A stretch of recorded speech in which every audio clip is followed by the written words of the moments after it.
Good morning student. Good morning ma'am. कैसे हैं? बढ़िया। और अच्छे रहना, तैयारी युद्ध स्तर पे करो। कल मैंने आप लोगों को हाइपोथेसिस पढ़ाई थी, उपकल्पना उपकल्पना के बारे में, उपकल्पना की परिभाषा, सामाजिक शोध में हम उपकल्पना कैसे बनाते हैं, कैसे शिक्षा के क्षेत्र से, समाजशास्त्र के क्षेत्र से या मनोविज्ञान के क्षेत्र से कैसे उपकल्पनाएं बनाई जाती हैं और इसकी क्या विशेषताएं थी। आज मैं बताने जा रही हूं आपको टाइप ऑफ हाइपोथेसिस, यानी उपकल्पना के प्रकार। और जो ये आज मैं टाइप ऑफ हाइपोथेसिस बताने जा रही हूं, मेरी जो मेमोरी में है अब तक, इससे number of question UGC NET से, इवन तुम्हारे SET, state eligibility test, assistant professor, इससे नंबर ऑफ क्वेश्चन पूछे जाते हैं।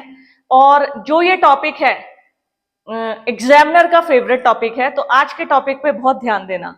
क्लास को शुरू करने से पहले हाइपोथेसिस किसे कहते हैं, उपकल्पना क्या है? उपकल्पना बता अभी आदित्य बता रहा था। उपकल्पना एक कथन है जो हम किसी सर्वे को करने से पहले देते हैं। उसके बाद वो जो कथन होता है वो स्पष्ट होना चाहिए, उसकी मतलब कुछ खासियत होनी चाहिए, वो क्लियर होना चाहिए और मतलब किसी फैक्ट पे आधारित होना चाहिए। मतलब जब हम उसको करें तो रिजल्ट हमको मिले, बिल्कुल वो हम प्रमाणित कर सके कि जो हमने स्टेटमेंट, ठीक है। कोई और बताएगा? ज्योति, साक्षी।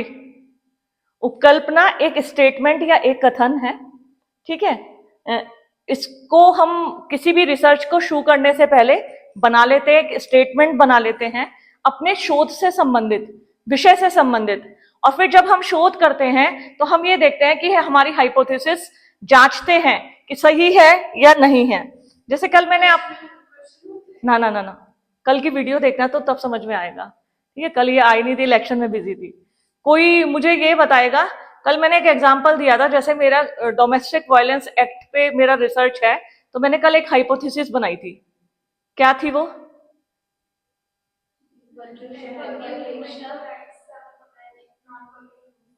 Exactly, absolutely right. एक कथन होता है, जैसे कल हमने टॉपिक था हमारा डोमेस्टिक वायलेंस एक्ट, इसकी हमने एक स्टेटमेंट बनाई थी, यानी हाइपोथेसिस। और वो हाइपोथेसिस थी जो वर्किंग यानी कार्यशील महिलाएं अकार्यशील महिलाओं से ज्यादा जागरूक होती हैं। किसके बारे में? हमारे जितने भी रूल्स एंड रेगुलेशन होते हैं, अपने अधिकारों के बारे में। ये हाइपोथेसिस बना ली। जैसे कोई रिसर्च करने जाते हैं, जब कोई शोध करने जाते हैं, उस शोध को करने जाने से पहले, जिस हमारा शोध का विषय है, जैसे कृषकों की आत्महत्याएं हैं, ठीक है, कृषकों की आत्महत्याएं हैं, इसको हम रिसर्च करने जा रहे हैं और हम टिहरी का रिसर्च करने जा रहे हैं, तो हम सबसे पहले हाइपोथेसिस बनाएंगे। हाइपोथेसिस एक कथन है, कथन मतलब स्टेटमेंट, सिंपल सी स्टेटमेंट। और वो स्टेटमेंट क्या है? जैसे हमने देखा कि कर्जा जो है किसानों की आत्महत्या का कारण है, लोन या कर्ज, तो कर्ज ज्यादा बढ़ जाने के कारण किसान आत्महत्या दबाव के कारण करते हैं। अब हमें ये चेक करना है, जो हमने हाइपोथेसिस बनाई है, यानी जो स्टेटमेंट बनाई है, ये सही है या नहीं है।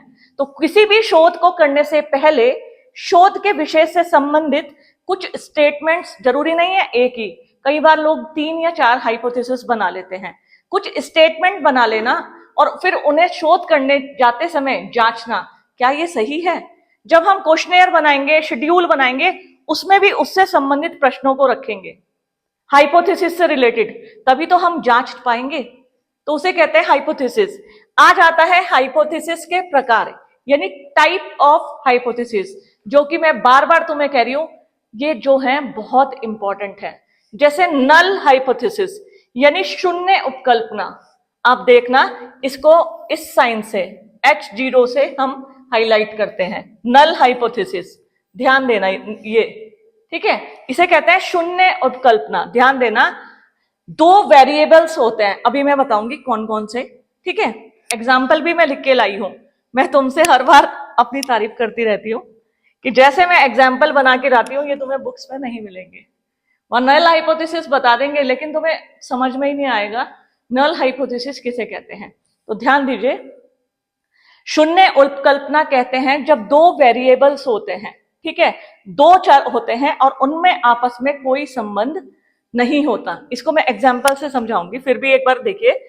इसमें माना जाता है कि दो चर यानी वेरिएबल्स के बीच कोई संबंध या अंतर नहीं है। इसको मैंने इंग्लिश में भी लिखा, it assume that there is no relationship और डिफरेंस बिटवीन वेरिएबल्स। इनमें दो चरों के बीच कोई भी अंतर नहीं होता। इसको मैं एक एग्जांपल से समझाती हूं। जैसे हमने एक हाइपोथेसिस बनाई कि जो लड़के और लड़कियां हैं, लड़के और लड़कियों के शैक्षिक प्रदर्शन में कोई अंतर नहीं है। मतलब हम कहीं कॉलेज का रिसर्च कर रहे हैं, फॉर एग्जाम्पल इसी कॉलेज का रिसर्च कर रहे हैं, और हम रिसर्च किस पे कर रहे हैं, लड़के और लड़कियों, ये छात्र या छात्रों के शैक्षिक वो क्या हमारे प्रदर्शन परफॉर्मेंसेस जो होती है उसके बीच अंतर है। क्या लड़कियां बेहतर प्रदर्शन कर रही हैं लड़कों से? तो हमने जब रिसर्च किया तो हमने देखा दोनों के बीच कोई अंतर नहीं है, लड़के और लड़कियां बराबरी से दोनों बेहतर प्रदर्शन कर रहे हैं। तो ये इसे हम क्या कहेंगे, हाइपोथेसिस यहां क्या हो गई, शून्य हो गई। ध्यान से समझिए, यहां हाइपोथेसिस जीरो हो गई। नल हाइपोथेसिस इसे कहा जाता है जब दोनों के बीच कोई अंतर या संबंध होता ही नहीं है, कि लड़के और लड़कियां दोनों इक्वल हैं। यहाँ पे दोनों के रिजल्ट कुछ क्षेत्रों में, जैसे बीएससी में लड़का फर्स्ट है तो बीएससी में बीए में लड़की फर्स्ट है, तो हमें कोई भी अंतर उनके प्रदर्शन में दिखाई नहीं दिया। तो ऐसी हाइपोथेसिस, मैंने कहा था ना, जैसे गणित के जब हम सवाल करते हैं, क्वेश्चंस करते हैं, तो उन्हें हमें प्रूव करना रहता है। प्रूव कहते हैं आंसर, ठीक है। जैसे मेरी 12th में मैथमेटिक्स थी, तो हमारे इंटीग्रेशन और कैलकुलस वगैरह होते थे। तो कैलकुलस वगैरह में हम वो करते थे, तो फिर हम left hand side equals to right hand side, hence proof, हम इस तरीके से प्रूफ कर देते थे। अब तो मैं बहुत भूल गई हूँ कितनी मैथमेटिक्स, मुझे लॉगरिथम सब पता था, ठीक है। तो ठीक इसी तरीके से कहने को ये हमारा सोशियोलॉजी है, और इसमें हम ह्यूमन बिहेवियर ऐसी चीजों का अध्ययन कर रहे हैं जिन्हें हम प्रूफ, लेकिन फिर भी हमें अपनी हाइपोथेसिस को प्रूफ करना रहता है। प्रूफ कैसे? क्योंकि मैंने हाइपोथेसिस रिसर्च करने से पहले बनाई थी कि जो कर्ज है वो किसानों की आत्महत्या का कारण है। अब ये मैं जब रिसर्च करने जाऊंगी किसानों की, तो देखूंगी अधिकतर जिन जिन किसानों ने आत्महत्या की, उन्होंने बैंकों से या साहूकार से कर्ज लिया हुआ था। तो मैंने कहा हाँ, ये हाइपोथेसिस तो मेरी सही निकली है, ठीक है, और इनमें आपस में रिलेशन है बिल्कुल। तो वो नल हाइपोथेसिस नहीं होगी। नल हाइपोथेसिस कब होती? जब वो किसानों के बीच और कर्ज के बीच कोई संबंध होता नहीं। ध्यान देना, दो वेरिएबल, यहां लड़के लड़कियां थी, वहां था किसान और कर्ज। किसान और कर्ज का मैंने बताया था कि रिलेशन है, जिस कर्ज के कारण किसान आत्महत्या करते हैं। तो इसे हम नल हाइपोथेसिस नहीं कहेंगे। नल हाइपोथेसिस कब कहेंगे हम? अरे किसानों की तो कर्ज के कारण नहीं, बारिश नहीं आई, उसके कारण फसल बर्बाद हो गई, इसके कारण तो दो वेरिएबल्स के बीच कोई संबंध नहीं है, तब वो नल हाइपोथेसिस होगी, यानी शून्य उपकल्पना। तो यहां मैंने एग्जाम्पल दिया है, लड़के और लड़कियों के शैक्षिक प्रदर्शन में कोई अंतर नहीं है। There is no difference in academic performance between boys and girls. तो इसे कहा जाएगा नल। नल मतलब नल हाइपोथेसिस यानी शून्य उपकल्पना, ठीक है।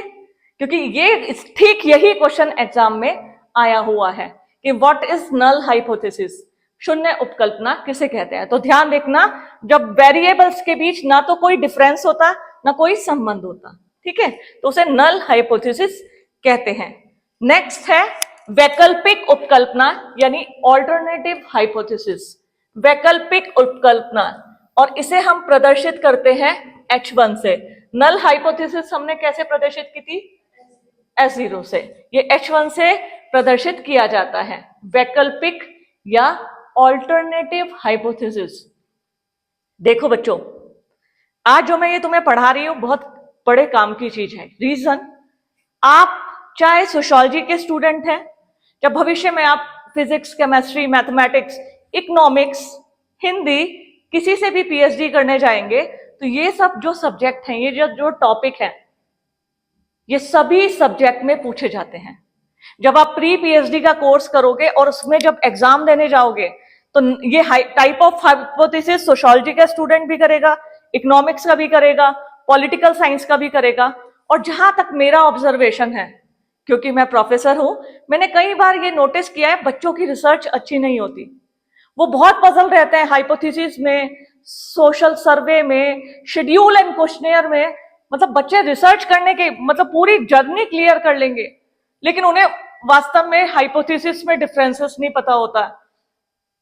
स्टैटिकल एनालिसिस की जब बात की जाती है, कभी कभी मुझे खुशी होती है। खुशी इसलिए क्योंकि ये वाला पोर्शन मैंने अपना बहुत स्ट्रांग किया है, रिसर्च वाला, जिसके कारण मैं रेस करती जाती हूँ। देखो, तुम्हें यदि कहीं भी जाना है, कोई भी कंपटीशन देना है, यदि तुमने अपनी रिसर्च स्ट्रांग कर ली ना, टफ तो देखो ये है। इजी तो मैंने बना के लाती हूँ तुम्हारे लिए एग्जाम्पल छट छट के। अभी तुम किताब लेके जाओ घर पे, तुम्हें जल्दी से समझ में नहीं आएगा। और यही टीचर्स छोड़ो, मैंने बड़े बड़े ऐसे रिसर्चर को देखा है जो जॉब भी कर रहे हैं, पर वो इसमें यहाँ आके पजल हो जाते हैं। तो याद रखना, ये जो रिसर्च है, सोशल रिसर्च की बात कर रहे हैं, यदि आज अभी इसी वक्त तुम अपने रिसर्च को स्ट्रांग कर लोगे तो समझो कि तुमने आधा पीएचडी का पार्ट पहले ही कंप्लीट कर लिया है। तो मैं, जो भी मेरा पीएचडी का स्टूडेंट होता है, मैं बोलती हूँ पहले अपना रिसर्च स्ट्रांग करो, बेसिक क्लियर करो। तुम जब डेजर्टेशन करने जाओगे, और मैं पिछली बार मैंने कराई थी बच्चों को रिसर्च, मैंने नहीं पढ़ाई थी, मतलब रिसर्च में बहुत वीक थे। जो एग्जामिनर उनसे क्वेश्चन पूछने लगे, बच्चे स्पीचलेस, लिप्स बिल्कुल उन्होंने स्टिच कर लिए, बोल ही नहीं पा रहे हैं। उन्होंने कहा वो difference between questionnaire and schedule, what is hypothesis, type तो छोड़ो, वो हाइपोथेसिस ही नहीं बता पा रहे थे। मैम ये क्या, उन्होंने पूछा कि क्यों आपने हाइपोथेसिस नहीं बनाई, तो वो सोचने लग गए, नहीं मैम हाइपोथेसिस, तो फिर रिसर्च कैसे किया अगर हाइपोथेसिस नहीं बनाई तो ये सब चीजें तुम्हें बहुत अच्छे से मेमोराइज होनी चाहिए कि what is hypothesis, what is social research, what is social survey, questionnaire, schedule और ऑब्जर्वेशन। ये सब मैं तुम्हें बहुत डिटेल से पढ़ाऊंगी विद एग्जाम्पल, तो समझना इस क्लास के इंपॉर्टेंस को। तो समझ में आ गया। ऑल्टरनेटिव, वैकल्पिक उपकल्पना ये कहते हैं, ये जस्ट शून्य उपकल्पना की अपोजिट है। जहां नल हाइपोथेसिस में कोई रिलेशन नहीं होता था, दो वेरिएबल्स के बीच या दो चरों के बीच कोई संबंध नहीं होता था। इसमें क्या है, यह शून्य उपकल्पना का उल्टा होता है और इसमें अंतर या संबंध माना जाता है। किसमें, दो चरों में या वेरिएबल्स के बीच संबंध या अंतर होता है, तो उसे हम कहते हैं वैकल्पिक उपकल्पना या alternative hypothesis. It is opposite of the null hypothesis and assume that a relationship of differences exist. वो exist करते हैं, उनके बीच differences और relation। कैसे, फिर से इसको एक एग्जाम्पल से समझाती हूं आपको। देखिए, मैंने एग्जाम्पल लिखा है, लड़के और लड़कियों के शैक्षिक प्रदर्शन में महत्वपूर्ण अंतर है। वहां था कि कोई संबंध नहीं था, ना कोई अंतर था। यहां हम कह रहे हैं कि संबंध भी है, अंतर भी है। लड़कियां लड़कों से बेहतर प्रदर्शन कर रही हैं। जो हमारी सारी टॉपर्स हैं वो लड़कियां हैं इस बार की।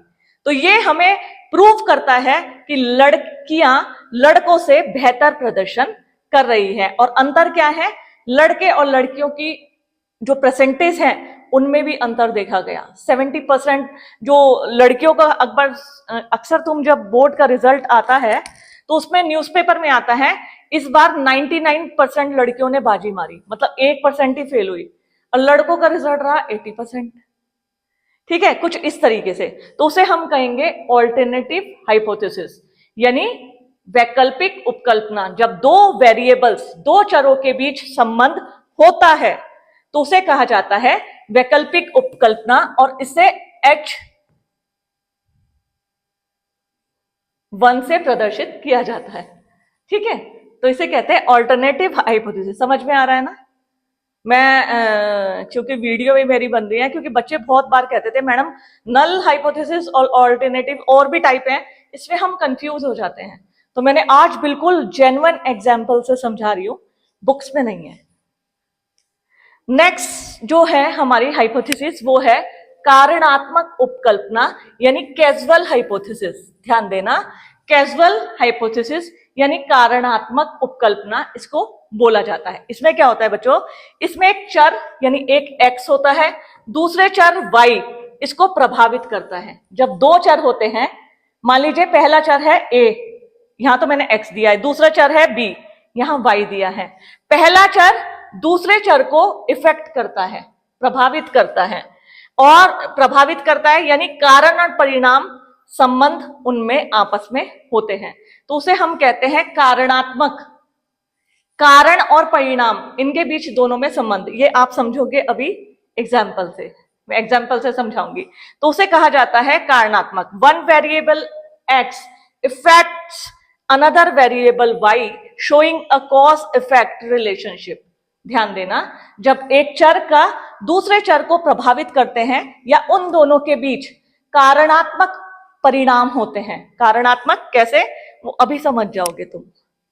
जैसे एग्जाम्पल है, माता पिता की शिक्षा का स्तर बच्चों की पढ़ाई पर प्रभाव डालता है। मतलब पेरेंट्स की जो एजुकेशन लेवल होती है, ये कई बार हाइपोथेसिस बनी भी है, बहुत सारे रिसर्च हुए हैं और देखा जाए तो 80% रिसर्च सही भी पाए गए हैं। कहीं कहीं तो देखा गया, जैसे मैंने तुम्हें यूपीएससी की जब क्लास दी थी कि कैसी कैसी पृष्ठभूमि से बच्चे निकले हैं, लेकिन अधिकतर ये देखा गया है जिनके पेरेंट्स जो होते हैं वेल सेटल्ड और वेल एजुकेटेड होते हैं, वो अपनी बच्चों की पढ़ाई पर ज्यादा ध्यान देते हैं। वो सोचते हैं जैसे हम सक्सेस हुए ठीक उसी तरीके से हमारे बच्चे भी और हमसे आगे निकले, हमसे आगे जाए, चाहे वो शिक्षा के क्षेत्र में हो, चाहे वो प्रशासनिक सेवा के क्षेत्र में है। हमेशा पेरेंट्स अपने से अच्छा अपने बच्चों के लिए सोचते हैं। तो दो वेरिएबल, एक वेरिएबल हुआ x, दूसरा y, यानी माता पिता इस समय वेरिएबल a होगी मान लीजिए, ये किसको प्रभावित कर रहे हैं, दूसरे वेरिएबल अपने बच्चों को, ठीक है, उनके ऊपर प्रभावक। और कारणात्मक परिणाम मतलब माता पिता की पढ़ाई या उनका जो स्टैंडर्ड है या उनकी जो एजुकेशन है वो बच्चों को प्रभावित करती है, क्योंकि वो अपने बच्चों को अपने से अच्छी शिक्षा देते हैं। कारणात्मक परिणाम, ठीक है। Parents education level effect children study, ये प्रूव किया गया है कि माता पिता की शिक्षा और शिक्षा का स्तर बच्चों पर पड़ता है।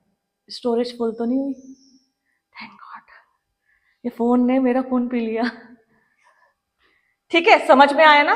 तो इसे हम कहते हैं कैजुअल हाइपोथेसिस, कारणात्मक उपकल्पना। ठीक है, नेक्स्ट चलते हैं हम। नेक्स्ट है दिशात्मक उपकल्पना यानी डायरेक्शनल हाइपोथेसिस। ध्यान देना, दिशात्मक उपकल्पना, डायरेक्शनल, दिशा, डायरेक्शन किसे कहते हैं, कितने डायरेक्शन होते हैं, मेन तो होते हैं 4, कौन से, ठीक है, ईस्ट, ये तो पेन भी गायब हो जाएगा, वेस्ट, नॉर्थ, साउथ। जब हम रीजनिंग करते थे, खूब सारे क्वेश्चन आते थे, तो हम सबसे पहले ये प्लस का साइन बना के east west north south, south east south west, north east north west, इस तरीके से हम साइन बना लेते थे। ठीक है, दिशात्मक उपकल्पना कहते हैं, इसमें परिणाम की दिशा अधिक कम बेहतर। ध्यान देना, दिशा कहते हैं जैसे ये है, बेहतर मतलब ऊपर की ओर, कम बेहतर मतलब नीचे की ओर, न्यूट्रल मतलब इधर। कई बार हम कहते हैं ना ठीक ठाक है, एवरेज, न्यूट्रल। तो दिशात्मक कहते हैं बेहतर, वाह शानदार, वो कहते बिल्कुल भी नहीं, बेकार, घटिया परिणाम तो नेगेटिव, नीचे। सब कहते हैं वो न्यूट्रल, ना अच्छा है ना बुरा है, तो न्यूट्रलाइज। ठीक है, तो इसे कहते हैं दिशात्मक। इसमें परिणाम की दिशा अधिक, कम या बेहतर पहले से ही स्पष्ट बताई जाती है। ध्यान देना, it specified that the direction of the relationship of difference is more, less और बेटर। कैसे, इसको फिर से एक एग्जांपल से बताती हूं, ये समझ में आ गया ना। डायरेक्शनल किस लिए कहा गया है, डायरेक्शनल कहा गया है बेहतर यानी बहुत अच्छा। प्रोग्रेस कहते हैं ना, प्रगति हमेशा ऊपर की ओर होती है, और वो कहते हैं ना डिमोशन होना, नीचे की ओर, नीचे गिरता है इंसान। ठीक है, एक बहुत बड़ा सीईओ है या बहुत बड़ा प्रशासनिक अधिकारी है, घूस लेते रिश्वत लेके पकड़ा गया, सस्पेंड हो गया, कहाँ गया, डिमोशन हो गया उसका। तो ये डायरेक्शनल होती हैं। उदाहरण मैंने दिया है, लड़कियां लड़कों से अधिक अनुशासित होती हैं। ये कल भी मैंने बताया कि लड़कियां जो, और वो आदित्य सोच रहा होगा मैं कहाँ फंस गया, मैडम तो सारे एग्जाम्पल लड़के लड़कियों के, लड़कियां बेहतर है, लड़कियां, ऐसा नहीं है। एक हमारी सोसाइटी का माइंडसेट भी है, एक्चुअल में लड़के और चीजों में बेहतर कर रहे हैं। उनको उड़ने को आसमान है, लड़कियों को इतना उड़ने को आसमान नहीं दिया गया है। लड़के जैसे दिल्ली विल्ली में जाके, हम देखते हैं हमारे कॉलेज में परसेंटेज लड़कों का कम है। रीजन, अधिकतर लड़के देहरादून दिल्ली का और रुक कर लेते हैं, टेक्निकल या प्रोफेशनल कोर्सेज करते हैं, या कहीं तो जॉब में ही चले जाते हैं। और लड़कियों के पास एक सीधा साधा रास्ता बचता है, हाथ में डिग्री ले लो, फिर सोचते हैं करेंगे क्या। ठीक है, और ये सबसे इजी वे है डिग्री लेने का, सबसे आसान तरीका पास के ही कॉलेज में एडमिशन ले लेना। और मैं तो इसे सबसे अच्छा मानती हूँ। मैं तुमसे हमेशा वो करती रहती हूँ, कॉलेज आओ कॉलेज आओ, कॉलेज आके बहुत बेनिफिशियल होगा, पीछे पड़ी रहती हूँ। रीजन, अभी शायद वहां उस लेवल तक अगर सब हो जाए तो ये कॉलेज क्या बन सकता है मैं बता नहीं सकती। इस कॉलेज की सारी चीजें बदल सकती है। जैसे मैं तुमसे बताई थी, नर्सिंग कॉलेज गई थी मैं लास्ट टाइम, इतना ज्यादा डिसिप्लिन, सब यूनिफॉर्म में थे। इवन अभी परसों जब वो मुझे कार्ड देने आए तो उन्होंने मुझे फोटो शेयर की, तो वो पूरी अपनी यूनिफॉर्म में आए थे। तो उनका डिसिप्लिन देखने से बनता है। और ये डिसिप्लिन कब होता है, जब पूरा फैकल्टी मेंबर स्ट्रांगली और पूरे सब एक साथ हो। स्टूडेंट के साथ साथ फैकल्टी में भी डिसिप्लिन हो। जरूरी नहीं है हम तुमसे अपेक्षा करें कि तुम सब ड्रेस में आओ, तो हमें भी तो साड़ी पहननी पड़ेगी ना। तो सब डिसिप्लिन मेंटेन करें, सब समझे, तो इंस्टीट्यूशन के चार चांद लगना स्वाभाविक हो जाता है। खैर छोड़िए, मैं उसी घूम फिर के उसी बात पे आ जाती हूँ। आप अच्छे तो जग अच्छा, फिर मैं ये मानती हूँ अपना कर्म करते रहो, बाकी किसी के बारे में इतनी टेंशन मत लो। तो ये मैंने एग्जाम्पल लिया है डायरेक्शनल। इसके साथ साथ जरूरी नहीं है ये, इसमें हम परीक्षा परिणाम को भी ले सकते हैं। जो हमने वो परिणाम लिया था ना कि लड़कियों का जो परीक्षा परिणाम है लड़कों की अपेक्षा ज्यादा अच्छा है, लड़कियों का अच्छा है और लड़कों का कम अच्छा है, तो ये होगी डायरेक्शनल। अच्छा मतलब ऊपर की ओर, कम अच्छा मतलब एवरेज। तो ये हो गई दिशात्मक उपकल्पना, यानी डायरेक्शनल हाइपोथेसिस। आगे चले, समझ में आया? अदिशात्मक उपकल्पना, नॉन डायरेक्शनल हाइपोथेसिस, इसमें कहा जाता है कि अंतर है, लेकिन किस दिशा में है ये स्पष्ट ही नहीं होता। एक तो डायरेक्शनल है कि बहुत अच्छा है, बहुत कम अच्छा है, एवरेज है, वो तो हम डायरेक्शनल हो गया। लेकिन इसमें बताया तो जाता है कि हाँ अंतर है, डिफरेंसेस है। It states that a difference exist but the direction is not specified. वो बताया ही नहीं जाता किस दिशा की ओर है, तो इसे कहते हैं अदिशात्मक, सॉरी, तो इसे कहते हैं अदिशात्मक उपकल्पना, यानी नॉन डायरेक्शनल हाइपोथेसिस। फिर से एक एग्जांपल से बताती हूँ, लड़के लड़कियों वाला हटाना पड़ेगा, आगे से ध्यान रखूंगी। इसमें ये बताया गया, जैसे हाँ एक इंस्टीट्यूशन है, यहां लड़के और लड़कियों की शैक्षिक प्रदर्शन यानी एजुकेशनल परफॉर्मेंस है, उसके बीच डिफरेंस तो है, पर कैसा है, अच्छा है कि एवरेज है या कम अच्छा है, ये नहीं बताया गया। तो ऐसी हाइपोथेसिस को हम कहेंगे नॉन डायरेक्शनल हाइपोथेसिस, यानी अदिशात्मक उपकल्पना, जिसमें अंतर तो बताया जाता है कि हाँ अंतर है, कि जैसे ग्रामीण और नगरों में मनुष्य के व्यवहारों के बीच अंतर है, पर कैसा है, सकारात्मक है कि नकारात्मक है, ये नहीं बताया जाता। तो इसे नॉन डायरेक्शनल हाइपोथेसिस बोला जाता है। नेक्स्ट है हमारा कार्यकारी उपकल्पना, यानी वर्किंग हाइपोथेसिस। बहुत ध्यान देना, बहुत इंपॉर्टेंट है। सबसे पहले जो तुम रिसर्च स्कॉलर होते हो, तुम सबसे पहले इस हाइपोथेसिस पे काम करते हो, चाहे तुम डेजर्टेशन करने जा रहे हो, चाहे पीएचडी, चाहे अपनी स्नॉप्सिस। पीएचडी करने से पहले स्नॉप्सिस बनानी पड़ती है। तो जब तुम स्नॉप्सिस या डेजर्टेशन बनाते हो तो तुम इस हाइपोथेसिस का इस्तेमाल करते हो, जिसे हम कहते हैं कार्यकारी उपकल्पना या वर्किंग हाइपोथेसिस। ये वर्किंग हाइपोथेसिस क्या है, किसी भी शोध को प्रारंभ करने से पहले, देखो ये शोध की प्रारंभिक अवस्था में बनाई जाने वाली अस्थायी उपकल्पना होती है। A temporary hypothesis formed at the initial stage of research, यानी रिसर्च की प्रारंभिक अवस्था यानी इनिशियल स्टेज पर बनाई जाती है और ये टेम्परेरी होती है, मतलब इसे हम बदल भी सकते हैं। हमें लगा कि नहीं यार हाइपोथेसिस तो बिल्कुल डिफरेंट बन गई, तो इसको हम कहते हैं कार्यकारी उपकल्पना या वर्किंग हाइपोथेसिस। इसको भी मैं एग्जांपल से समझाऊंगी। जैसे ऑनलाइन शिक्षा ने छात्रों के अध्ययन की आदतों को प्रभावित किया है। यदि हम कोई स्टूडेंट के ऊपर रिसर्च करने जा रहे हैं और हमने रिसर्च किया कि ऑनलाइन जो एजुकेशन है उससे स्टूडेंट की जो हैबिट्स हैं कैसी पढ़ने की, तो उसमें क्या है, उसको प्रभावित किया है। Online education has affected students study habits.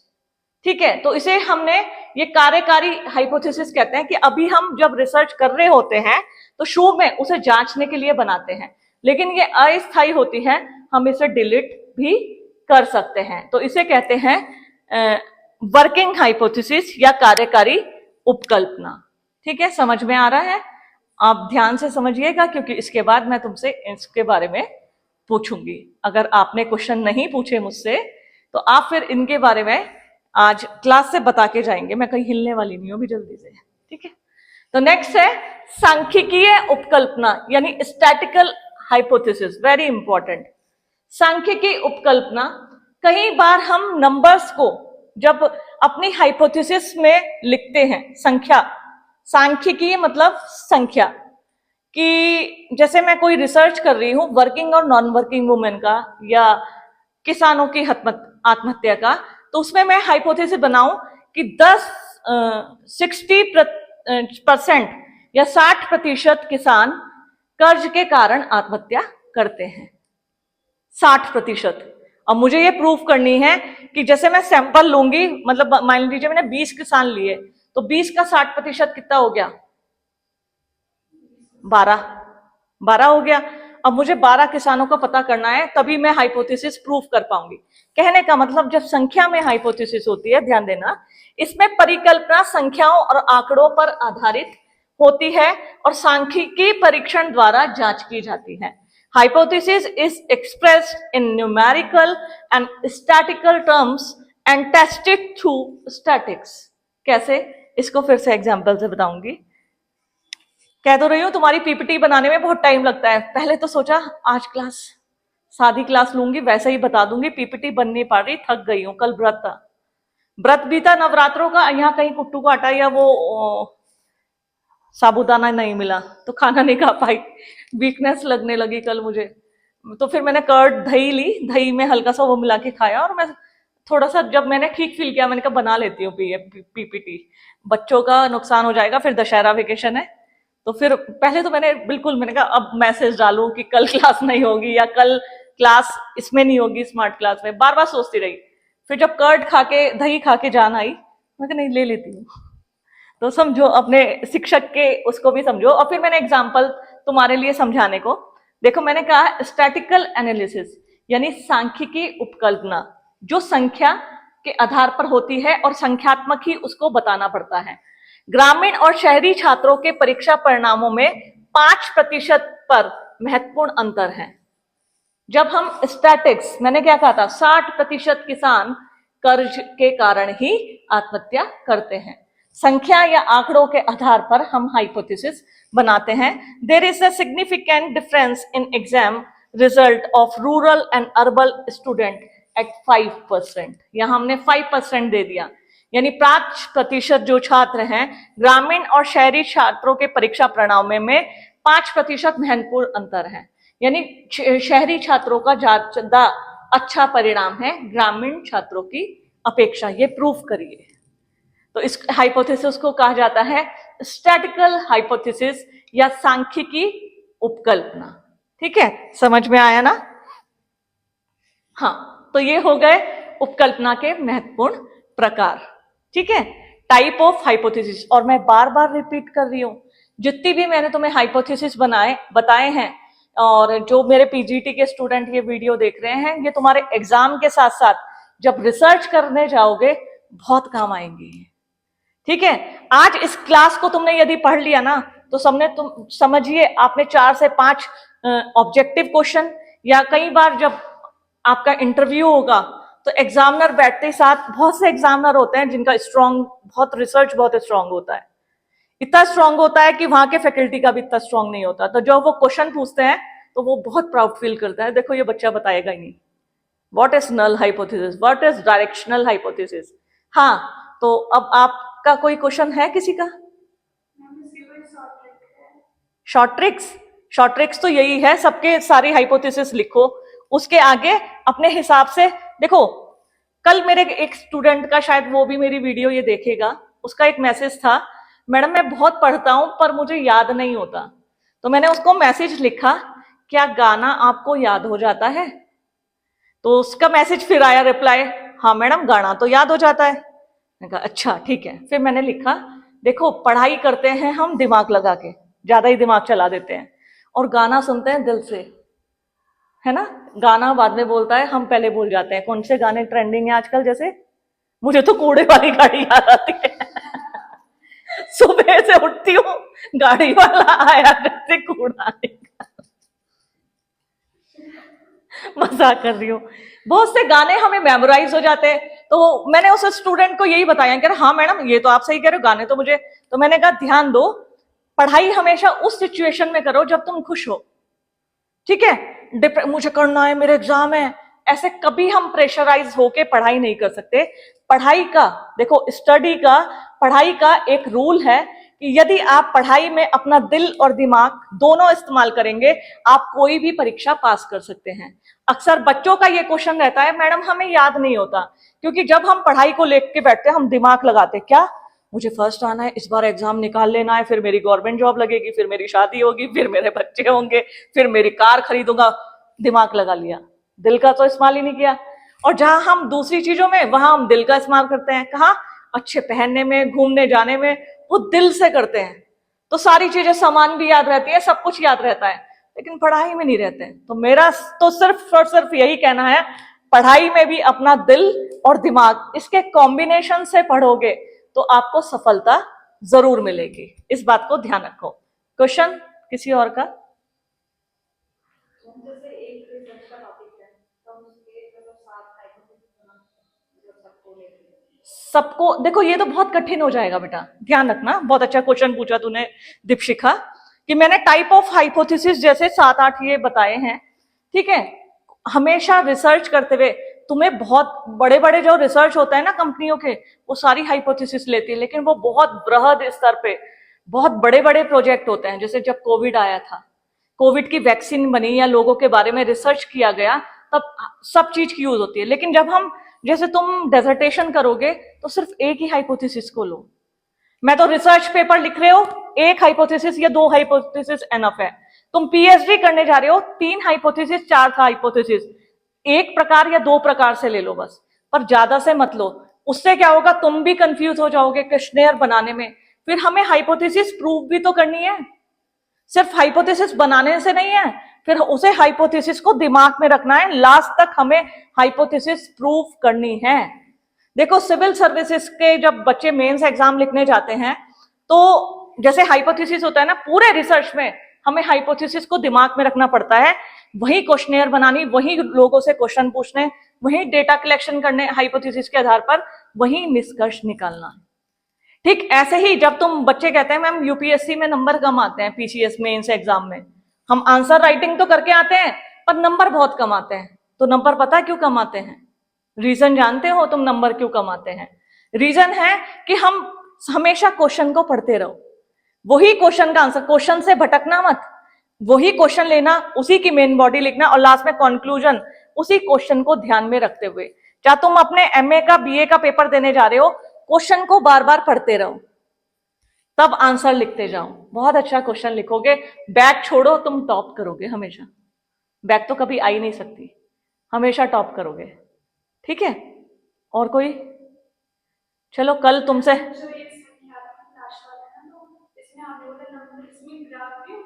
बिल्कुल, जब हम डेटा एनालिसिस करेंगे, बिल्कुल सही क्वेश्चन पूछा फिर से ऐश्वर्या ने। इलेक्शन में खड़ी हो गई ना, तो अब दिमाग ज्यादा, वैसे भी अच्छे बच्चे हैं सब, ऐसी बात नहीं है मेरे।